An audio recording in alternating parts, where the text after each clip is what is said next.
ओम शांति। एक लड़का था, उसे नौकरी की तलाश थी। बहुत कोशिश करने के बाद भी उसे कोई काम नहीं मिला। तब उसके एक मित्र ने कहा कि वह लकड़ी के एक व्यापारी सेठ के पास चला जाए, शायद वहां उसे कोई काम मिल जाए।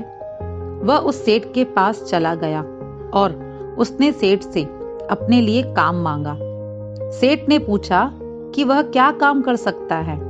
युवक ने कहा कि वह शक्तिशाली है, कोई भी काम कर सकता है। सेठ ने पूछा, क्या वह लकड़ी काट सकता है? युवक तैयार हो गया। सेठ उस युवक को पीछे गोदाम में ले गए, जहां लकड़ियों का ढेर रखा था, और कहा कि ये सारी लकड़ियां काटनी है। युवक तैयार हो गया तो सेठ ने उसे कुल्हाड़ी दी और काटने के लिए कहा। सारा दिन वह लकड़ी काटता रहा। दिन के अंत में सेठ ने सोचा, देखें तो सही उस युवक ने सारे दिन में कितनी लकड़ियां काटी हैं। सेठ जी ने देखा कि युवक ने सारे दिन में करीब 25 लकड़ियां काटी थी। सेठ जी बड़े प्रसन्न हो गए और कहने लगे, तुम्हारे में अच्छी क्षमता है, चलो तुम्हारी नौकरी पक्की। रोज सुबह आकर शाम तक लकड़ी काटना, दिन में 1 घंटा आराम मिलेगा। युवक खुश होकर चला गया। प्रतिदिन वह आकर लकड़ी काटता रहा। ऐसे करते 10 दिन बीत गए। फिर सेठ जी ने सोचा कि देखना चाहिए युवक क्या कर रहा है।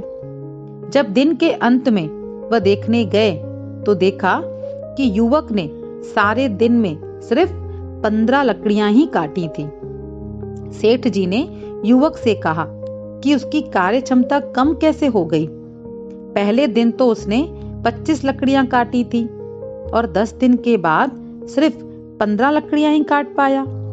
युवक कहने लगा कि उसे भी समझ में नहीं आ रहा है कि लकड़ी कम कैसे कट रही है, जबकि वह आलस्य भी नहीं करता है और मेहनत भी अधिक करता है।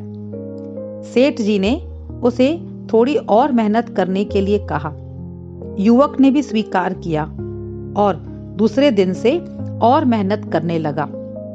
इसी प्रकार मेहनत करता रहा और 10 दिन बीत गए। तो फिर सेठ ने सोचा कि देखें तो सही वह लड़का क्या कर रहा है।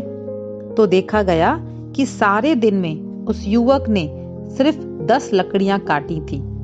सेठ जी ने युवक से पूछा, क्या बात है, पहले दिन तो तुमने 25 लकड़ियां काटी, 10 दिन के बाद 15 लकड़ियां काटी और आज 20 दिन के बाद केवल 10 लकड़ियां ही काट पाए सारे दिन में।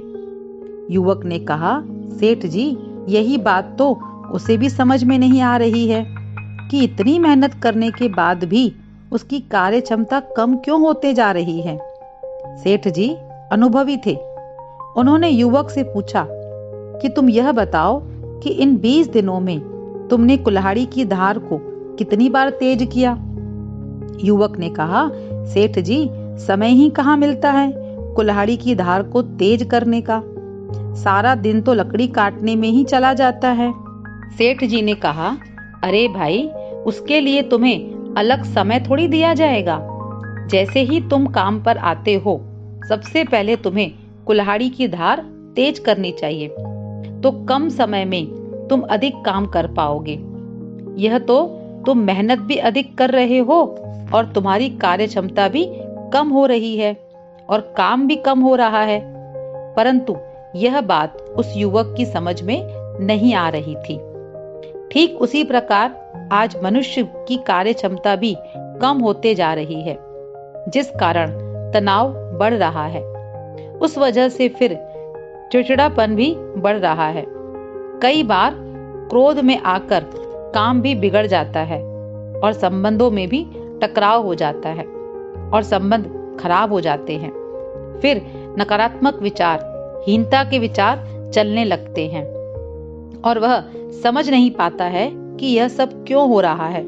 इन सब बातों का कारण है कि अपनी बुद्धि की धार को आध्यात्मिक ज्ञान से तेज नहीं किया है। आज का मनुष्य भी यही करता है कि इसके लिए उसके पास समय ही नहीं है। समय मिलेगा नहीं, निकालना पड़ेगा। और सुबह सुबह अगर मनुष्य भी अपनी बुद्धि की धार को तेज कर ले तो सारा दिन उसका अच्छा रहेगा। आध्यात्मिक ज्ञान और राजयोग उसके मन को सशक्त करता है तो अंतरचक्षु स्पष्ट हो जाते हैं और हर बात को सही समझकर कार्य करने लगता है, जिससे बुद्धि की क्षमता बढ़ जाती है और कुशलता भी आ जाती है। तभी तो गीता में कहा जाता है, योग से कर्म में कुशलता आती है। अच्छा जी, ओम शांति।